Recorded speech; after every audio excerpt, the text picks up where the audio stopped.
Hello, everyone. My name is Nancy, also known as Nancy the Creator, and this is a brand new show, first of its kind. It's called Otego, which, well, we all know what it means.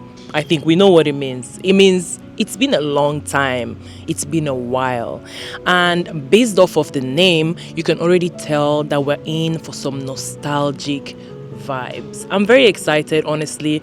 I think it's something about these environments. There's so much greenery, and I'm extremely relaxed right now. And I am with my very first guest, Mr. Francis Oka. Now, like my description would not do him justice. So I would really like him to tell us about himself, who he is, what he does, and what he likes as well. Okay, so who I am, Francis Oka, as you've said. I'm a realtor. I sell real estate. I'm a human resource professional, and my forte in there is recruitment and training.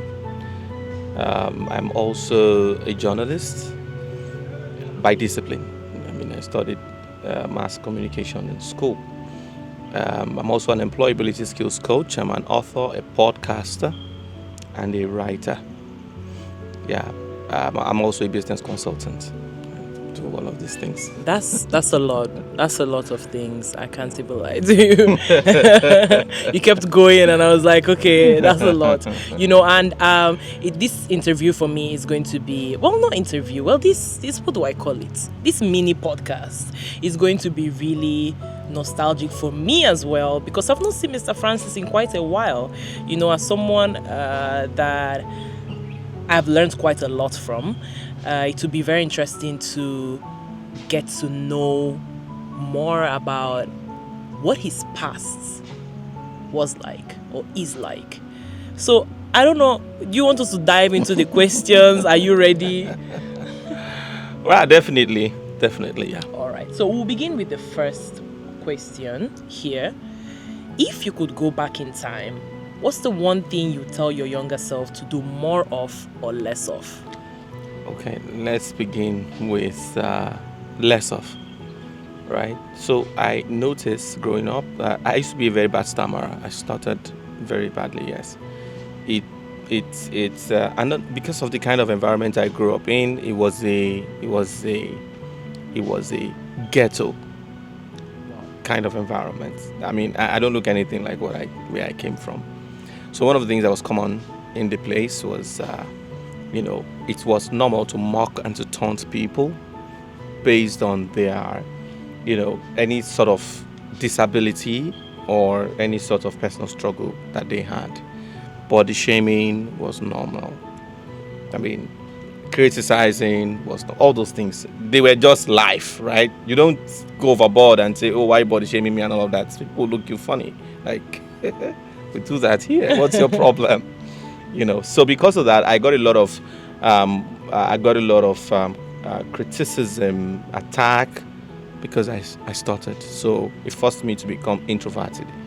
If you saw me when I was growing up, you'll never believe I'm extroverted. So I had to speak in public because I didn't want to run into go.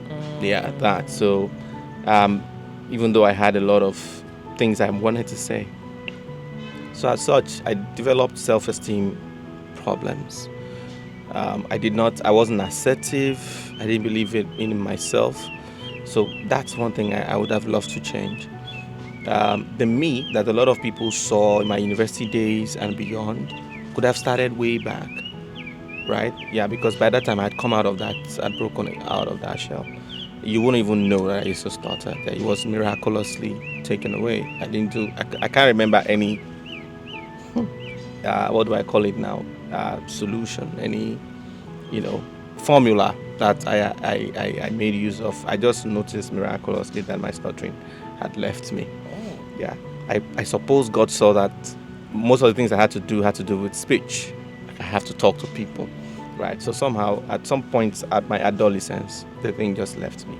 So that's one thing I would have really loved to change. I can look back right now at lots of opportunities, especially when I was in secondary school. There were some great guys, right, that, were there. That school, Government College Lagos, precisely in Surulere, Rick Moore Surulere, was such that we came from some school on the backside of nowhere, and we were mixed with some guys from middle class, schools together, in that school. It was an only boys school. Those of you who know Government College Lagos can relate to what I'm talking about. So I would have connected with some of those great guys from the middle class, level who were there in the school. But I couldn't because I had deep struggles with self-esteem. I didn't see myself as top notch. I didn't see myself as, and I think it basically affected my academics as well. I didn't think I could be first or second or something like that, but I had the potential. You get, but well, that was a big struggle. Then something I think I would have loved to do more of, growing up, was reading. Oh. Yes, I read, but I didn't read a lot. Um, Looking at how busy I got as a young adult, and the fact that I didn't get any less busy as I grew. More responsibilities, more, growth capacity. They say that the reward for work well done is more work. So I can't stop wishing I read more than I did when I had all the time. All right, growing up, I did the first book I read. Like I could say I read perhaps cover to cover was. The Bible. No, not the Bible yet. It was George Orwell's Animal Farm. Oh, a classic. Yes, George Orwell's Animal Farm. It was the first book that had a grip on me, right? I read it because I loved the story. I followed the story, right? Page by page, line by line. I wanted to see what was going to happen next. The characters, the allegory. That book had a very strong command of allegory, right? And I could see one of the reasons that book really struck that chord with me was that I could easily relate what was happening in the book with what was happening in my country. Yes, I could see that this was happening in Nigeria right now, right? This fellow, whoever wrote this book, like, did you see into our environment? Yeah. Because fighting for independence, blah blah blah. The colonial masters were wicked and bad. Then we gained the independence, and then we started breaking the same rules that we're complaining about. We became even worse off. Yes, I could see that. That was the first book, but I wish I had read a lot. I wasn't brought up with a reading culture. That was interesting. Sadly, I'm not proud of it, but I've never read Animal Farm. I know the internet will drag me for this, but I have to. I plan to. I'll do that definitely. The second question I have for you is food related. Okay. Now, what meal takes you right back to your childhood? Like, you just have a spoonful and you're like, I really remember. Oh my God. Okay, yeah, that's beans and soaking gari. Yes. Really? Or beans and agege bread. Oh, okay. But beans was a go-to staple, right, for me in those days. I like beans a lot. I liked it a lot. Because of course, good taste, porridge beans most especially. Then there's a particular kind of beans that was called Ekwueme. Those of you who understand Yoruba can understand that. We're back in Lagos. I grew up in Lagos.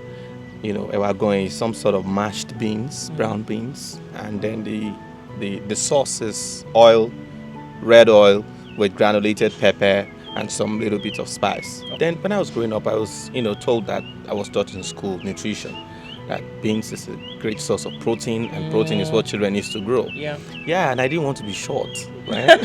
well. I wanted to grow tall. I didn't know about DNA at that time and all of those. I felt if I ate enough beans, you would grow tall. I think that's what everybody believed, honestly. In the end, I loved the food, right? So I took it a lot with agege bread. Agege bread is a kind of bread, regular, bread that came from the bakery that was very popular in Lagos in those days. It was fluffy, it was soft.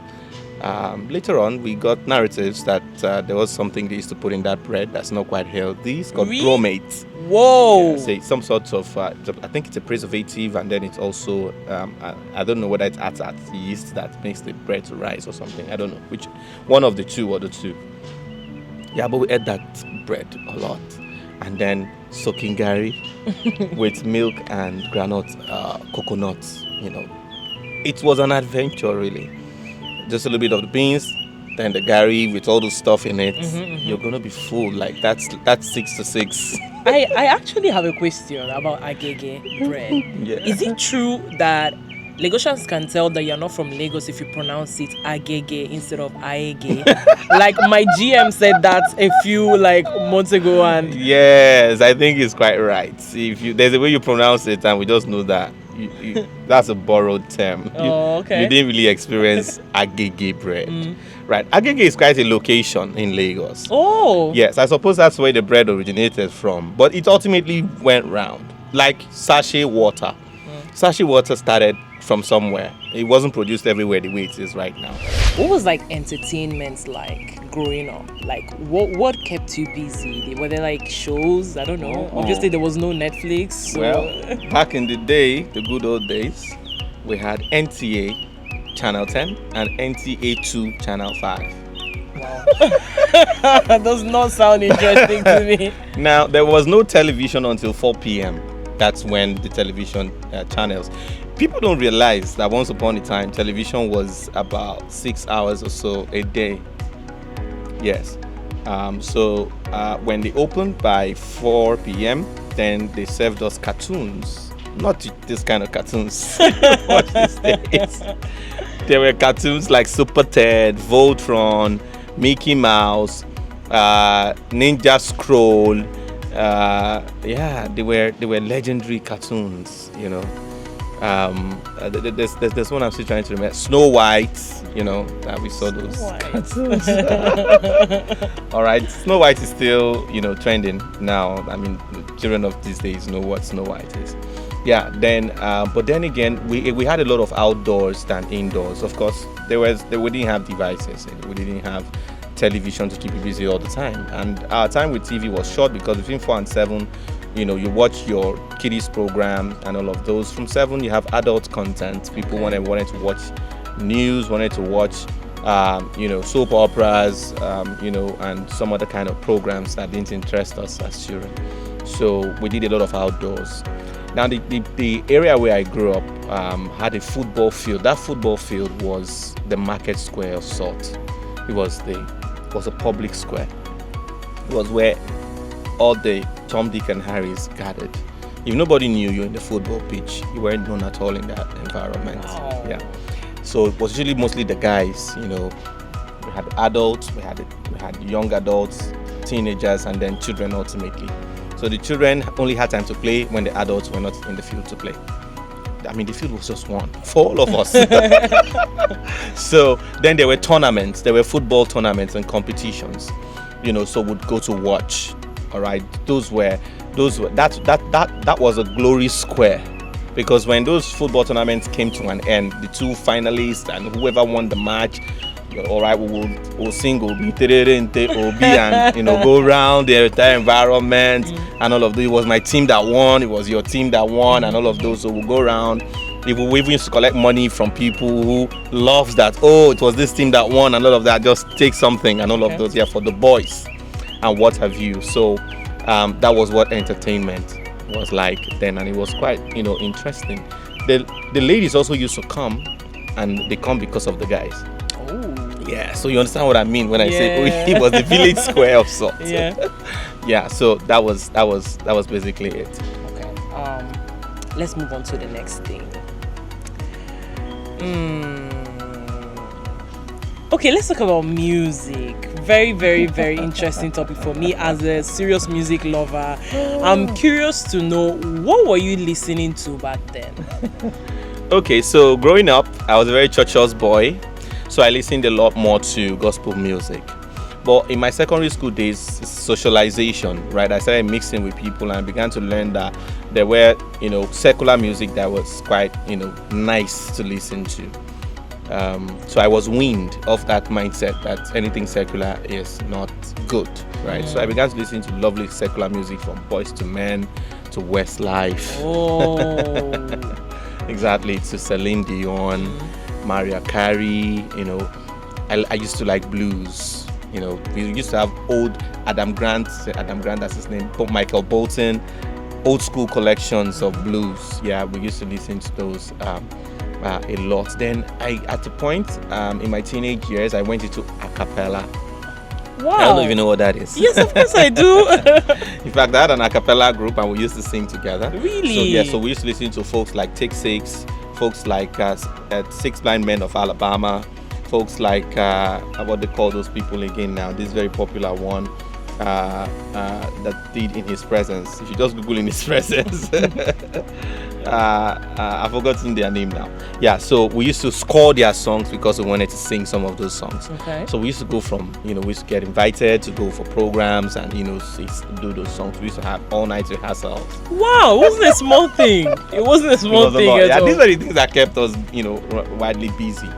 Yeah, in those days. So that's the much I did with music. Yeah, I was very much a singer at my teenage into young adulthood. Even when I got into university, is it coincidentally now, the leader of the a cappella group I was in Lagos, we both gained admission into the same tertiary institution. Oh. Yeah, so when we got there, we now met two other guys who used to be in the same group where they were coming from in Lagos. All right, so my leader was Daniel Jacob, or DJ Zone. He still does music. Okay. In fact, he is one of the lead singers in House on the Rock in Enugu. Oh. Yes. Then we met two other guys. JD still does music. He is the music director of Destiny Life Christian Chapel at Rangers Avenue in Enugu. Okay. Yeah, so then the other guy, Chidi Elua, he's a pastor now with Dominion City. So the four of us now came together and continued going with when we left in Lagos. Yeah, so in our campus days, we used to go for programs and sing and all of those, but it came from all the way from those days of, childhood. Then my auntie that used to live with us, she liked reggae music a lot. So she used to play Eric Donaldson, she used to play Bob Marley. Of course. Definitely.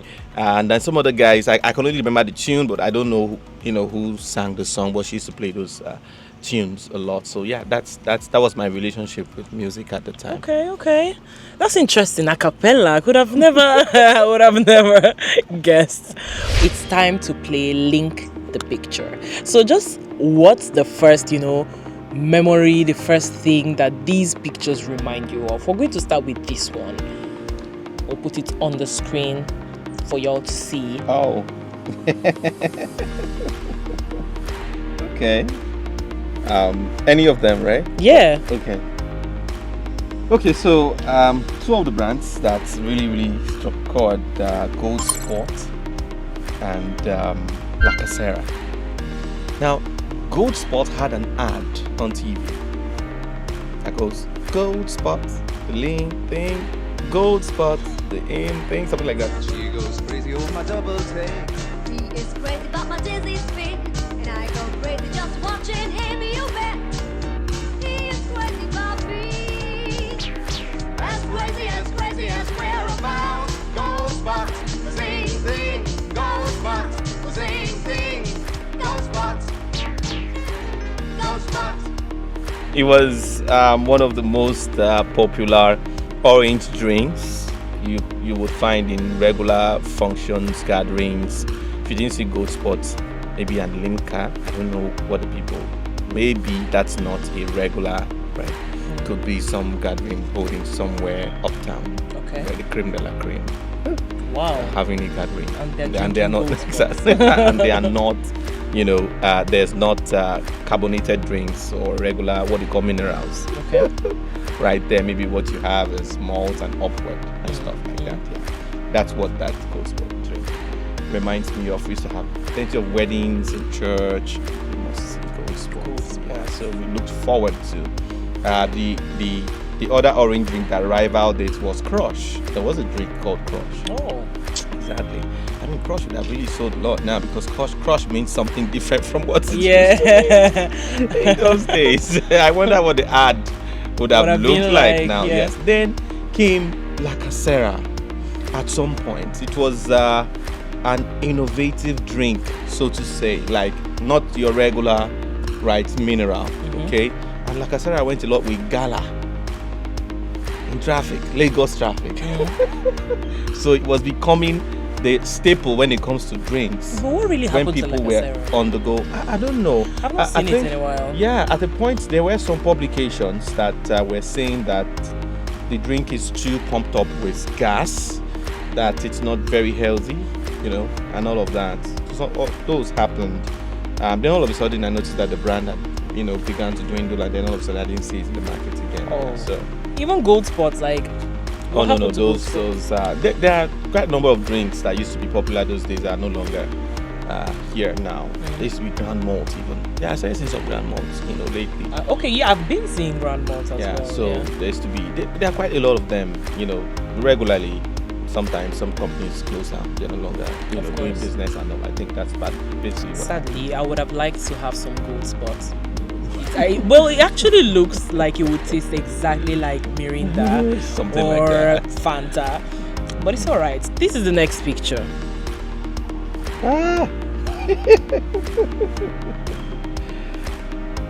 Okay, so two things. First of all, the picture reminds me of some of the textbooks we used in primary school. Ali and Simbi, Edet lives in Calabar. What? Those are some very, very interesting, storybooks that were used as English textbooks for comprehension, because you would read the story and then you would answer the questions following. Oh. Yes, the story in those days. Yeah. So then there was also, it also reminds me of some of the things that kept us busy growing up. Rolling of tires. That thing is called suwe in Yoruba land. Oh. The one you draw the lines on. Yes. It's called suwe in Yoruba language. And we used to draw the lines, and then the game had rules, right? You throw your seed, you jump, and then you collect houses as you're winning and stuff like that. Okay, so Suwe is in the same category as Mama Christie. I don't know about Mama Christie. Because I just heard of that recently. Yeah, but it really, really kept us. We should gather around those lines. Sometimes we can play team, or it can be individuals. It can be a team of two or individuals, and then we'll play. Amazingly, we were able to organize ourselves and adhere to the rules of the game. You would hardly. There were times where fights broke out. Yes, I mean somebody is being defeated and the person just can't take the defeat. The person could just broke into tears and just cry. Or the person can decide, all right, to become a little bit aggressive and wants to use oppression or something. Then somebody else resists that oppression, and then a fight breaks out. But that was sparingly. That was rare. Originally we played, we had fun, you won sometimes, you lost, and then just go home and cry. I mean, tomorrow let's try again. So that's what those pictures remind me of. Last picture.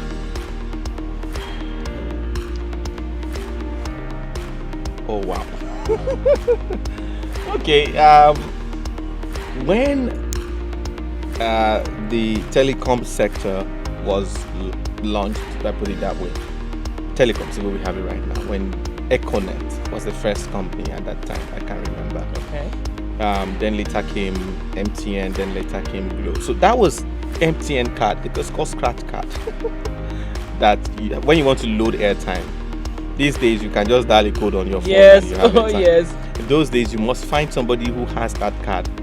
You buy it, you scratch it, and then. So right now, I think about the amount of resources that go into producing that stuff.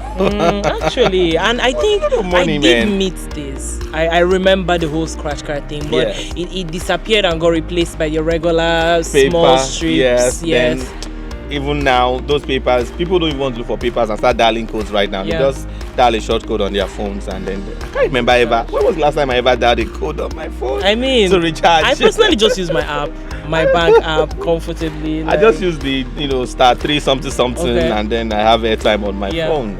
Evolution. Yeah, so that's what that reminds me of. It also reminds me of some phones. Those phones we used at the earlier times of mobile telephony in Nigeria. Phones like Triumph. There was a phone called Triumph. I have never heard of that before. Phones like Motorola Talkabout. What? Well, I know what Motorola is, but talk about. There was a Motorola Talkabout phone. Then there was this Motorola flip phone. Okay, yes. That it was the first Yes. flip phone. That these were status phones, but those phones would be toys right now if you Yeah. brought them here. Right? They were not smartphones, right? They were analog phones that were just being innovated on, and then they would be given a name, and they were really expensive. Those days, I remember when lines were bought for 32,000. Yeah, Wow. 40,000 naira. Just a SIM. This SIM that we buy for 200 Yeah. naira, 500 naira, something like that. That was sometimes even give for free. Yes. That was how expensive it was. So That's crazy. it was something of class. It was something for the rich, really. Even the middle class struggled, right? So have one. If you had one, you hardly ever had a time on it. But you have a little that you can flash.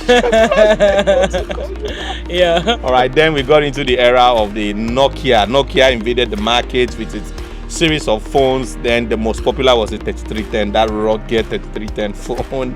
There was the 2100. Those were phones we started using to play the snake game. I You do remember. Exactly. So, that's it. The first game maybe that I played was Bricks. Okay. I don't know if you know that game. It like the bricks fall. Yes, and then you make have to sure arrange that- them, and then so Bricks. Those were some the first games that made us exposed us to some sort of addiction. I mean, yeah. Then later on was Mortal Kombat.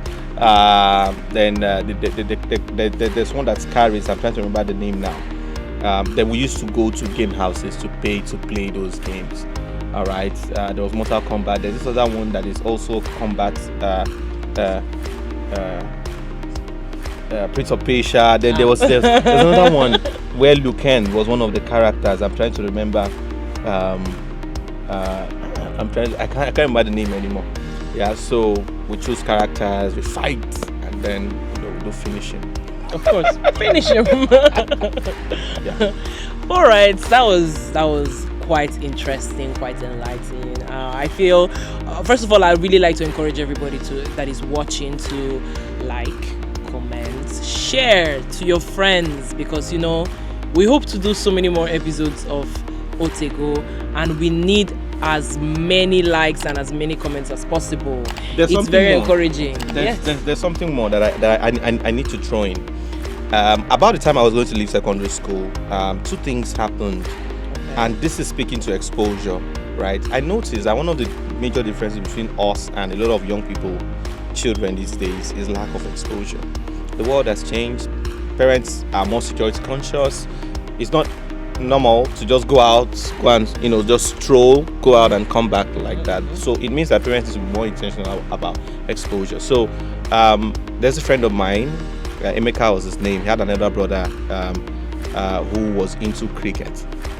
Cricket's the game. Yes, cricket the Okay. game. So he initiated me, so to say, introduced me to the game of cricket. There's this organization called How's That Organization. It was an NGO that was focused on cricket, Okay. taking cricket to secondary schools, groom boys. But you see, something else was going on behind the training for cricket, which was grooming for life.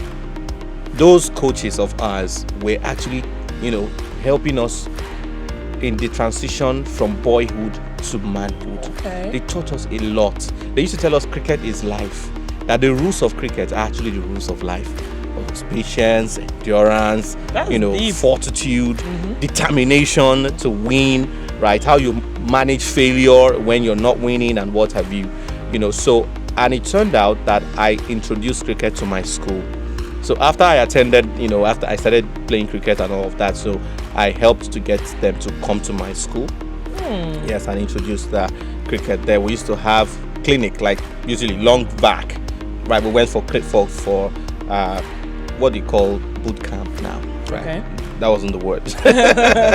So What was we got it? trained. Clinic? Yes, we got trained. We had some white guys that used to come from South Africa, Shane Goldie, Hussein Ayoub, come from South Africa to come and train us. So that's how I became a level 1 cricket coach. I also became a scorer, the people who record the scores when the Okay. game is going on. I love the game of cricket, really. Do you still play cricket? Well, no, of course. There's no cricket, doesn't exist literally in Enugu. I hear there's a cricket team in UNN. Really? In Nsukka, yes. And I said, wow, I didn't know all this while. I would have found a way to connect with them. Yeah. So then something else happened, and it was the Shell Inter-School Choral Competition. So in those days, Shell used to sponsor one choral competition where secondary schools will compete we had two categories: solo category and choir category. So I was in the choir, school choir, and we usually went to compete. So 2 times we qualified for the finals, which we used to go for at the Muson Center, Music Society of Nigeria in Lagos Island. Again, that was strong exposure for me. I met people. I was exposed to certain kinds of environment that kind of gave me a mind-expanding experience against the backdrop of where, I was coming from. It gave me a taste of championship. It kind of built, that self-esteem, lag that I had. Yeah. It kind of helped me, step up. It kind of helped me, regain my self-esteem. So, I tasted championship. I understood what it means to be the winner. Yeah. And mingle with people and get celebrated that was amazing, you did great, and stuff like that. That was really a defining moment, in my developmental, stages, especially at that time that I was moving from teenage to young adulthood. That is a very vital contribution, and I'm really glad that you spoke up and added that to this episode. Cricket. For some reason, anytime I think about cricket, I think about Indians. I don't know. Is it like? Yes, because they are champions when it comes to cricket. Okay. England, India, England, Pakistan, South Africa. These are top countries when it comes to cricket. Cricket. Yes, they've been really a long time. It's a very serious game in India. Nigeria had great prospects, but again, usually Nigeria happens to. Well, it's understandable. It is understandable. So, like I said earlier, like, comment.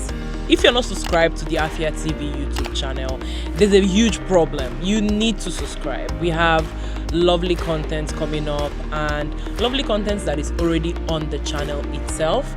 And Mr. Francis, I'd really like to thank you for being our very first guest on this show. You're officially a pioneer of Otego. Always a pleasure. Yes, I think I don't know.